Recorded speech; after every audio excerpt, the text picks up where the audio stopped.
وَلَقَدْ يَسَّرْنَا الْقُرْآنَ لِلذِّكْرِ فَهَلْ مِن مُّدَّكِرٍ۔ آج انشاءاللہ تعالی ہم سورۃ الانعام کی آیت نمبر 51 اور 52 پڑھتے ہیں اور اس کو سمجھنے کی کوشش کرتے ہیں۔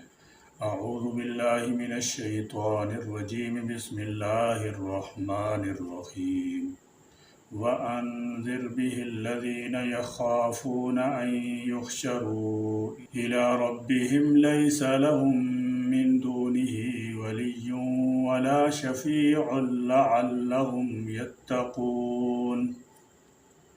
وَأَنذِرْ بِهِ، اور ڈرائیے اس قرآن سے، الَّذِينَ، ان لوگوں کو جو، یخافون، ڈرتے ہیں۔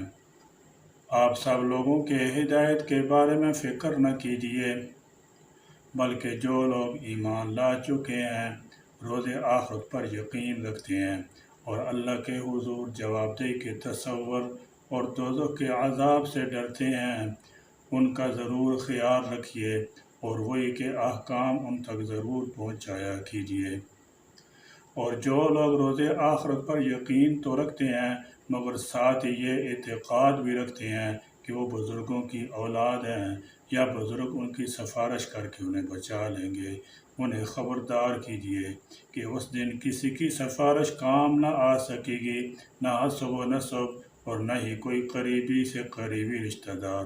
لہذا اپنے اپنے اعمال کی خود فکر کیجیے، یہی ان کے متقی بننے کی صورت ہے۔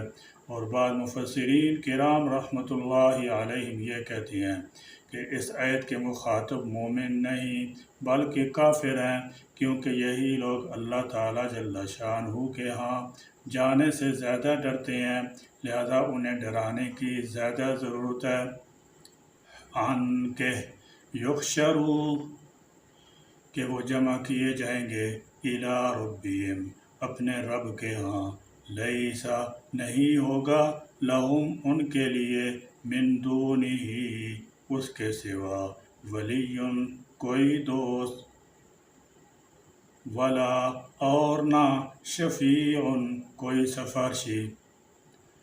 فرمایا آخرت میں انسان کے لیے اللہ تعالی جل شانہ کے سوا نہ کوئی مددگار ہوگا اور نہ کوئی سفارش کرنے والا۔ آیت کا منشا یہ ہے کہ اللہ تعالی جل شانہ کی اجازت کے بغیر کوئی سفارش کرنے کی ہمت نہیں کر سکے گا۔ یاد رہے کہ قیامت کے دن اللہ عز و جل کے مقابلے میں کوئی کسی کا حمایتی اور سفارشی نہ ہوگا۔ ہاں، اللہ عز و جل کی اجازت سے حمایتی اور سفارشی ہوں گے، جیسے انبیاء علیہم السلام، اولیاء، شہداء، صلحاء، علماء کرام رحمۃ اللہ علیہم اجمعین۔ یہ سب اللہ تعالیٰ جل شانہ کے اذن اور اس کی اجازت سے لوگوں کی حمایت اور سفارش کریں گے، لعلہم، تاکہ وہ، یتقون، تقوی اختیار کریں۔ اس آیت میں فرمایا گیا کہ آخرت میں انسان کے لیے اللہ تعالیٰ جل شانہ کے سوا نہ کوئی مددگار ہوگا، نہ کوئی سفارش کرنے والا۔ حالانکہ معتبر حدیث میں رسول اللہ صلی اللہ تعالیٰ علیہ وسلم اور بعض صالحین کی شفاعت کرنے کا ذکر آیا ہے، اس لیے اس آیت کا منشا یہ ہے کہ اس اللہ کی اجازت کے بغیر کوئی سفارش کرنے کی ہمت نہیں کر سکے گا۔ قرآن مجید میں متعدد مواقع پر اس کا ذکر آیا ہے، جیسے ارشاد ہے کہ اللہ تعالیٰ جل شانہ کے پاس اسی کی شفاعت کام آئے گی جس کو اللہ تعالیٰ جل شانہ نے شفاعت کرنے کی اجازت دی ہے۔ وَلَا تَنفَعُ الشَّفَاعَةَ عِندَهُ إِلَّا لِمَنْ أَذِنَ لَهُ۔ اسی طرح فرمایا گیا، کون ہے جو اللہ کے پاس اس کی اجازت کے بغیر سفارش کرے۔ وَلَا تَطْرُدِ الَّذِينَ يَدْعُونَ رَبَّهُمْ بِالْغَدَاةِ وَالْعَشِيِّ يُرِيدُونَ وَجْهَهُ مَا عَلَيْكَ مِنْ حِسَابِهِمْ مِنْ شَيْءٍ وَمَا مِنْ حِسَابِكَ عَلَيْهِمْ مِنْ شَيْءٍ فَتَطْرُدَهُمْ فَتَكُونَ مِنَ الظَّالِمِينَ۔ وَلَا تَطْرُدِ، اور مت دور کریں آپ، الذین ان لوگوں کو جو یدعون پکارتے ہیں ربہم اپنے رب کو بالغداتی صبح والعشی اور شام کو یریدون وہ چاہتے ہیں وجہہ رضامندی اس کی ما نہیں ہے علیکا آپ کے ذمے من حسابہم ان کے حساب میں سے من شیئن کچھ بھی وما اور نہیں ہے من حسابکا آپ کے حساب میں سے علیہم ان کے ذمے من شیئن کچھ بھی۔ بعض معززین قریش جن میں سے اقرا اور عینہ کا بالخصوص ذکر آیا ہے آپ کے پاس آئے اور کہنے لگے ہمارا آپ کی مجلس میں آنے کو جی تو چاہتا ہے مگر آپ کے گرد یہ کچھ حقیر قسم کے لوگ بیٹھے ہوتے ہیں لہذا ہم جھجک محسوس کرتے ہیں، البتہ اگر آپ انہیں اپنی مجلس سے نکال دیں تو ہم آپ کے پاس آنے کو تیار ہیں۔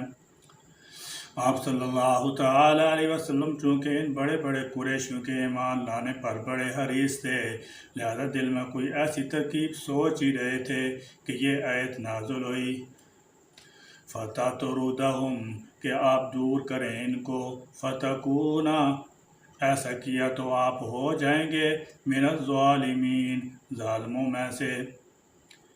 ان آیات میں صاف صاف بتا دیا گیا ہے کہ اسلام میں عظمت اور عزت کا معیار امیری اور غریبی ہرگز نہیں ہے بلکہ تقوی پرہیزگاری اور شکر و عبادت الہی ہے، اور یہ آیات اسی سلسلے میں نازل ہوئیں جیسے کہ ہر مذہب میں ایسا ہی ہوتا ہے کہ نبی کی تعلیمات کو سب سے پہلے غریب لوگ ہی اپناتے ہیں۔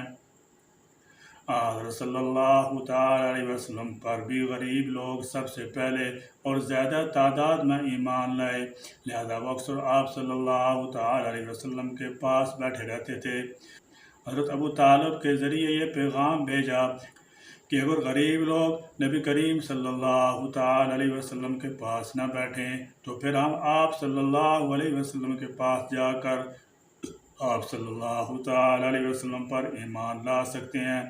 تو اس پر سیدنا حضرت عمر رضی اللہ تعالی عنہ نے مشورہ دیا کہ چلو یہ بھی کر دیکھیں، تو اس پر بڑی سختی سے اللہ رب العزت نے اس بات پر عمل کرنے سے منع کیا بلکہ ہدایت کی۔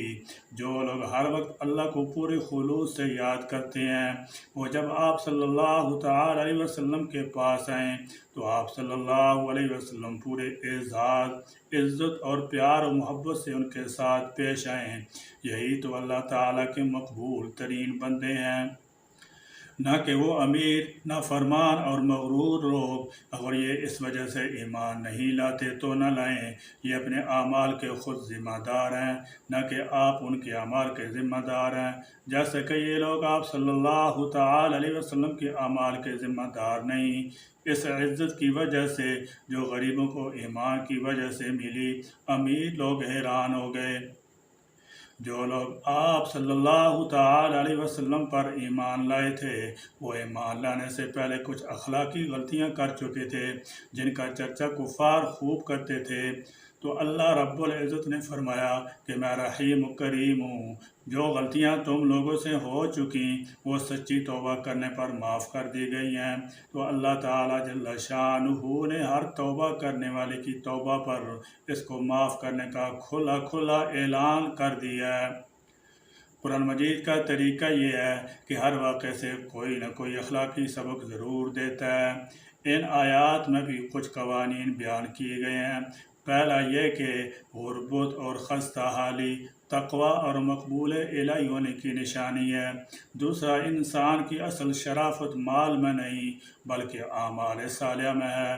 تیسرا، غیر مسلموں کی تبلیغ کے لیے مسلمانوں کی تعلیم و تربیت کو نظر انداز نہیں کرنا چاہیے۔ چوتھا، توبہ و شکر گزاری اللہ تعالیٰ جل شانہ کی رحمت کو بڑھاتے ہیں۔ توبہ کا اصول یہ ہے کہ سچے دل سے معافی مانگی جائے۔ جس عمل سے ایک دفعہ توبہ کر لی جائے اس کو ہرگز دہرایا نہ جائے۔ پانچواں یہ کہ ہر وہ شخص جو آپ کو سلام کرے، ملنے کی خواہش ظاہر کرے، چاہے وہ بظاہر وہ کتنا ہی کمزور، غریب اور لاچار ہو، اس کو بے حد خلوص، اشتیاق اور محبت سے ملیں۔ کتنے پیارے اصول ہیں زندگی گزارنے کے، سبحان اللہ۔ رب کریم آخر میں فرماتے ہیں کہ اس طرح ہم اپنی تمام باتیں خوب اچھی طرح واضح کر کے بتاتے ہیں تاکہ مجرموں کو کسی غلطی کا اندیشہ نہ رہے اور سب کو معلوم ہو جائے۔ یا اللہ ہمیں اپنے عقائد قرآن و سنت کے موافق رکھنے کی توفیق عطا فرما اور ہر طرح کی کجی اور افراد و تفریح سے ہم کو بچنا نصیب فرما۔ یا اللہ تمام امت مسلمہ کو افراد و تفریح کی گمراہی سے بچائیے اور صراط مستقیم پر استقامت نصیب فرمائیے، آمین یا رب العالمین۔ وآخر دعوانا الحمد للہ رب العالمین۔